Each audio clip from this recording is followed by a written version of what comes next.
Hari ini DPR melaksanakan rapat paripurna penutupan masa persidangan 3 tahun sidang 2019-2020 dengan sejumlah agenda. Di antaranya ialah pengesahan RUU Minerba. DPR RI resmi mengesahkan revisi Undang-Undang Nomor 4 Tahun 2009 tentang pertambangan mineral dan batu bara menjadi undang-undang dalam sidang paripurna kemarin.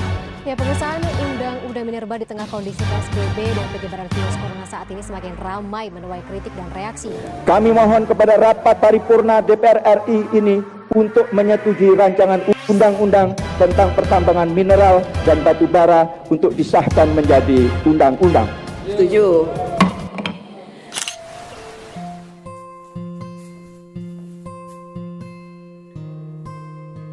Undang-Undang Nomor 3 Tahun 2020 tentang perubahan atas Undang-Undang Nomor 4 Tahun 2009 tentang pertambangan mineral dan batu bara pada faktanya telah mendapat penolakan dari masyarakat kebanyakan. Masyarakat berkeyakinan bahwa disahkannya undang-undang ini merupakan hasil dari konsolidasi kepentingan para elit oligarki yang memanfaatkan adanya wabah pandemi di Indonesia yang saat ini melanda.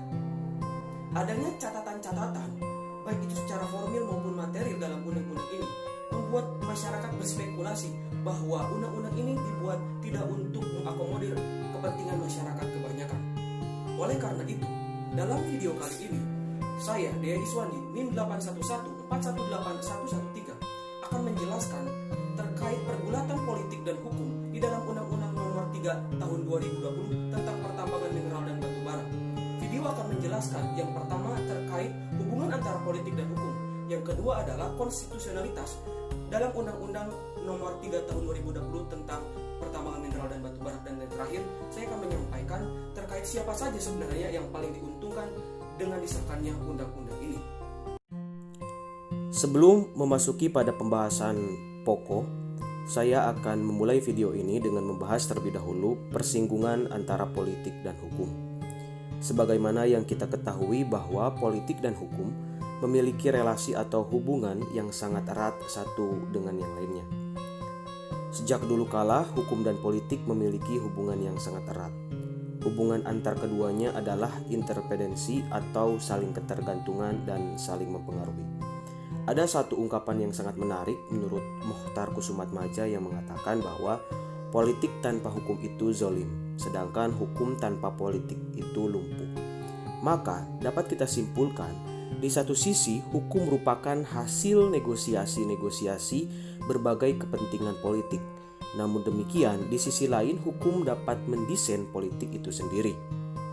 Akan tetapi, perdebatan mengenai apakah hukum merupakan produk politik atau justru sebaliknya, ini perdebatan yang terus berlangsung di kalangan para ahli hukum sampai saat ini. Tentang mana yang harus diposisikan sebagai variabel terpengaruh atau defendant variable dan variabel yang berpengaruh atau independent variable. Perdebatan-perdebatan ini tidak pernah berkesudahan sampai saat ini. Untuk menjawab perdebatan atau permasalahan tersebut, bisa kita membaca buku politik hukum yang ditulis oleh Profesor Mahfud MD yang mengatakan bahwa memang tidak ada salah di antara keduanya. Sebagaimana yang dijelaskan oleh Profesor Mahfud dalam bukunya tersebut bahwa jika hukum diartikan sebagai dasar untuk mencari kebenaran ilmiah dan memberi arti bahwa hukum itu di luar undang-undang, mungkin kenyataan hukum merupakan produk dari politik itu tidaklah benar atau salah. Karena yang benar adalah politik merupakan produk daripada hukum. Akan tetapi, dalam buku yang sama, Profesor Mahfud MD menjelaskan bahwa benar ketika hukum itu merupakan produk politik jika mendasarkan hukum pada kenyataan atau dikonsepsikan sebagai desain dengan mengkonsepsikannya sebagai undang-undang semata. Nah, oleh sebab itu, membaca suatu peraturan perundang-undangan ini tidak bisa hanya sebatas membaca pasal per pasal saja. Perlu identifikasi yang lebih meluas dan lebih lanjut untuk memahami tujuan dan ke arah mana sebenarnya peraturan perundang-undangan tersebut akan membawa masyarakat. Karena sebagaimana saya mengutip penjelasan dari Profesor Mahfud MD yang mengatakan bahwa sebuah konfigurasi politik maupun ide pemikiran tertentu itu akan terkristalisasi dalam suatu produk hukum tertentu. Selanjutnya saya memasuki pada pembahasan inti, yakni pergulatan politik dan hukum dalam Undang-Undang Nomor 3 Tahun 2020 tentang pertambangan mineral dan batu bara. Saya akan memulainya dengan membahas konstitusionalitas dari revisi Undang-Undang Minerba, karena dari berbagai sumber berita dan juga literatur bahwa revisi Undang-Undang Minerba ini terdapat beberapa kecacatan secara formil dan juga material. Saya akan mengawalnya dari permasalahan-permasalahan dari aspek formil revisi Undang-Undang Minerba ini. Yang pertama, bahwa Undang-Undang Minerba ini dianggap tidak memenuhi ketentuan carryover yang diatur di dalam undang-undang di Indonesia. Sebagaimana yang kita ketahui bahwa carryover dapat diartikan sebagai mekanisme dalam tanda kutip pewarisan rancangan undang-undang pada lintas periode. Nah, RUU Minerba ini atau rancangan undang-undang Minerba ini dianggap menabrak ketentuan carryover yang diatur di dalam pasal 71A Undang-Undang Nomor 15 Tahun 2019 tentang perubahan atas Undang-Undang Nomor 12 Tahun 2011 tentang pembentukan peraturan perundang-undangan, di mana dalam pasal tersebut secara jelas mensyaratkan adanya pembahasan DIM dari suatu rancangan undang-undang yang akan dilakukan carryover-nya. Maka harus telah dibahas terlebih dahulu DIM itu di periode sebelumnya. Rancangan Undang-Undang Mineral dan Batu Bara merupakan RUU inisiatif dari Dewan Perwakilan Rakyat yang telah disusun hingga periode 2014 sampai 2019 berakhir. Namun pada faktanya DPR ini tidak atau belum melakukan pembahasan daftar inventarisasi masalah atau DIM rancangan Undang-Undang Minerba. Hal ini dapat kita buktikan atau dapat kita ketahui dari surat Ketua Pimpinan Komisi 7 DPR RI kepada pimpinan DPR RI yang berisi bahwa DIM rancangan Undang-Undang Minerba ini DIM rancangan Undang-Undang Minerba dari pemerintah baru diserahkan kepada DPR RI itu pada tanggal 25 September 2019, yang artinya itu diserahkan 5 hari menjelang masa jabatan DPR periode 2014-2019 selesai. Sehingga dapat kita simpulkan bahwa belum dilaksanakan pembahasan DIM. Nah, seharusnya rancangan Undang-Undang Minerba ini tidak dapat dilanjutkan pembahasannya sebagai undang-undang yang di carry overkan. Yang selanjutnya adalah revisi Undang-Undang Minerba ini dianggap mencederai amanah konstitusi serta undang-undang yang mengamanatkan adanya pelibatan DPD dalam pembahasan rancangan undang-undang yang berkaitan dengan hubungan pusat dan daerah serta pengelolaan sumber daya alam dan sumber daya ekonomi lainnya. Bisa kita lihat dalam salah satu putusan Mahkamah Konstitusi, yakni putusan MK nomor 92/PUU strip 10/2012 yang menyebutkan secara jelas bahwa DIM diajukan oleh Presiden dan DPD apabila rancangan undang-undang tersebut berasal atau inisiatif dari DPR. Namun pada faktanya dalam rancangan undang-undang Minerba ini tidak ada satupun DIM yang disusun oleh DPD atau Dewan Perwakilan Daerah. Nah, yang selanjutnya yang ketiga adalah undang-undang ini menabrak sejumlah asas-asas pembentukan peraturan perundang-undangan yang baik. Salah satunya adalah asas keterbukaan yang sebagaimana kita ketahui terdapat di dalam pasal 5 huruf G Undang-Undang Nomor 12 Tahun 2011 tentang pembentukan peraturan perundang-undangan. Asas keterbukaan ini adalah dalam penjelasannya yaitu pembentukan peraturan perundang-undangan harus bersifat transparan dan terbuka. Namun pada faktanya atau pada kenyataannya proses pembentukan daripada Undang-Undang Minerba ini sangatlah tertutup dan non-partisipatif. Pembahasan sampai pengesahan rancangan Undang-Undang Minerba dilakukan di kala pandemi COVID-19 sedang melanda di seluruh wilayah Indonesia. Yang ini menyebabkan dari hak masyarakat untuk memberikan aspirasi terhadap undang-undang ini tidak dapat dilakukan secara maksimal. Seharusnya rancangan Undang-Undang Minerba ini dipublikasikan dan dilakukan diseminasi. Nah, tapi pada faktanya lagi-lagi pada kenyataannya pembahasan rancangan Undang-Undang Minerba ini dilakukan secara tertutup, bahkan sangat minim sekali stakeholder yang terlibat di dalamnya. Padahal jika kita menilik bahwa berdasarkan prinsip partisipasi publik dalam pembentukan suatu peraturan perundang-undangan merupakan suatu sifatnya yang fundamental karena termasuk dari sendi negara demokrasi.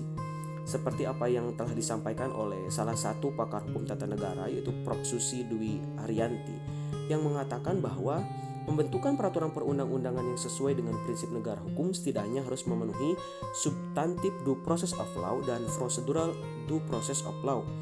Nah, ketika hak-hak prosedural tidak terpenuhi, maka muatan substansi peraturan perundang-undangan tersebut juga tidak akan mencerminkan keadilan. Itulah beberapa catatan kritis terhadap aspek formil dari rancangan Undang-Undang Minerba. Tidak hanya dalam aspek formil, Undang-Undang Minerba pun mempunyai beberapa catatan dalam aspek material atau substansi muatannya, di mana beberapa pasal langsung mendapatkan kritikan dan penolakan dari berbagai pihak dan juga masyarakat kebanyakan. Di sini saya akan menyampaikan beberapa pasal yang sangat esensial atau fundamental yang sangat dipermasalahkan oleh beberapa kalangan termasuk mahasiswa dan juga akademisi dan praktisi atau aktivis. Yang pertama adalah pasal 1 angka 13A yang mengatur tentang surat izin penambangan batu bara atau SIPB. Oleh beberapa aktivis, pasal ini dianggap hanya akan membuka celah ruang rente baru bagi pertambangan mineral dan batu bara di Indonesia. Nah, yang kedua adalah pasal 4 ayat 2 yang mana pasal ini mengatur bahwa penguasaan mineral dan batu bara oleh negara diselenggarakan oleh pemerintah pusat. Nah, padahal dalam Undang-Undang Minerba yang lama telah memberikan suatu kewenangan kepada pemerintah daerah, namun dengan adanya pasal ini penguasaan mineral dan batu bara menjadi tersentralisasi ke pusat, sehingga ini sangat bertolak belakang dengan semangat desentralisasi dan juga semangat dari reformasi. Yang selanjutnya, yang ketiga adalah dihapusnya ketentuan dari pasal 165 dalam undang-undang yang lama. Padahal jika kita melihat di pasal 165 Undang-Undang Minerba yang lama itu, pasal ini mengatur tentang ketentuan pidana bagi para pejabat yang melakukan korupsi dan penyalahgunaan kewenangannya dalam memberikan baik itu IUP, IPR atau IUPK. Maka dengan dihapusnya pasal tersebut, ini akan membuka suatu celah yang sangat besar bagi para koruptor untuk melakukan tindak pidana korupsi, terutama di bidang pertambangan mineral dan batu bara. Dan yang terakhir adalah pasal 169A yang mengatur tentang perpanjangan kontrak karya atau KK dan perjanjian karya pertambangan batu bara atau PKP2B tanpa harus melalui lelang. Nah, adanya beberapa kecacatan baik secara formil maupun material. Permasalahan-permasalahan yang terdapat di dalam revisi Undang-Undang Minerba ini sejatinya telah membawanya ke Mahkamah Konstitusi untuk diujikan baik secara formil maupun material. Pada saat ini MK setidaknya menyidangkan 3 permohonan perkara terkait uji formil dan juga material Undang-Undang Minerba, yakni perkara nomor 59/PUU strip 17/2020 dan juga nomor perkara nomor 60/PUU strip 18/2020 yang merupakan uji formil, sedangkan permohonan perkara dengan nomor 64/PUU strip 18/2020 merupakan uji material dari Undang-Undang Minerba.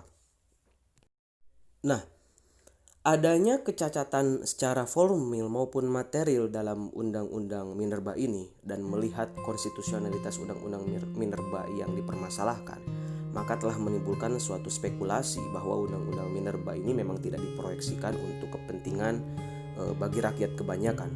Nah, jika kita hubungkan revisi Undang-Undang Minerba ini disahkan ketika kontrak 7 perusahaan PKP2B akan segera berakhir. Jika saya mengutip dari CNBC Indonesia, beberapa perusahaan tambang yang akan segera berakhir masa kontraknya diantaranya adalah PT Arutmin Indonesia, PT Kendilo Coal, PT Kaltim Primakul, PT Adaro, PT Multi Harapan Utama, Kideko Jaya Agung, serta PT Brau Coal yang berdasarkan penelusuran Pusat Studi Hukum Energi dan Pertambangan di tahun 2020 ini, di mana perusahaan-perusahaan tersebut memiliki afiliasi dengan pihak yang mempunyai jabatan di pemerintahan. Ini semakin menandakan atau memperbesar spekulasi kita, kecurigaan masyarakat Indonesia terhadap Undang-Undang Minerba ini adalah undang-undang yang diproyeksikan untuk kepentingan elit belaka. Misalnya jika kita menelusuri bahwa PT Kaltim Primakul 25% sahamnya ini dipegang oleh PT Bumi Research Nah, ini terafiliasi dengan keluarga Bakri. Sebagaimana kita ketahui bahwa keluarga Bakri ini adalah milik dari Abu Rizal Bakri, mantan Menteri Koordinator Perekonomian dan juga mantan Ketua Umum Partai Golkar. Sementara perusahaan lain, misalkan PT Adaro Indonesia, ini pemegang saham terbesarnya adalah Adaro Strategic Investment, yang salah satu pemegang saham terbesarnya adalah Garibaldi Thohir, yang mana ini merupakan saudara dari Erick Thohir, Menteri BUMN di Indonesia saat ini, serta terafiliasi dengan Sandiaga Uno yang merupakan seorang cawapres di pemilihan presiden 2019 lalu melalui PT Saratoga Investama. Selain itu, jika kita menelusuri juga beberapa sumber berdasarkan penelusuran yang dilakukan oleh ICW salah satunya, bahwa salah satu perusahaan tambang batubara yang terafiliasi dengan politikus adalah PT Toba Group, di mana ini hampir keseluruhan sahamnya itu 99,98% dimiliki oleh Luhut Binsar Panjaitan atau yang kita kenal sebagai Menteri Koordinator Bidang Investasi dan Kemaritiman di kabinet saat ini. Dari adanya kecacatan secara formil, kecacatan dan juga secara material, dan dihubungkan dengan siapa saja sebenarnya yang paling diuntungkan dari adanya pengesahan rancangan undang-undang minerba ini, dapat kita simpulkan bahwa banyaknya aturan yang berubah yang semakin memberikan kemudahan bagi perusahaan-perusahaan besar, maka ini semakin menambah dugaan atau spekulasi kita bahwa ada peran elit oligarki di balik pengesahan revisi undang-undang minerba ini.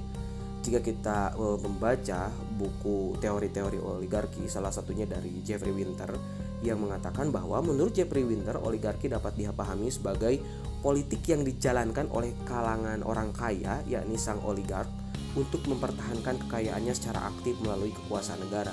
Nah, adanya sekelompok elit yang menguasai pertambangan mineral dan batu bara di Indonesia ini dan kemudian mempengaruhi para pembuat undang-undang untuk mempertahankan penghasilan dan juga kekayaannya, maka sudah dapat dipastikan bahwa undang-undang yang dihasilkan, pasal-pasal yang terdapat atau termuat di dalam undang-undang minerba tidak akan pro atau tidak akan mengakomodir terhadap kepentingan dari rakyat kebanyakan, akan tetapi hanya memberikan keuntungan bagi segelintir kelompok elit tertentu. Dalam hal ini adalah para oligarki. Sekian presentasi ataupun pembahasan dari makalah yang saya buat, bahwa dapat disimpulkan terdapat pergulatan politik dan juga hukum di dalam undang-undang minerba ini. Sekian dan terima kasih. Wassalamualaikum warahmatullahi wabarakatuh.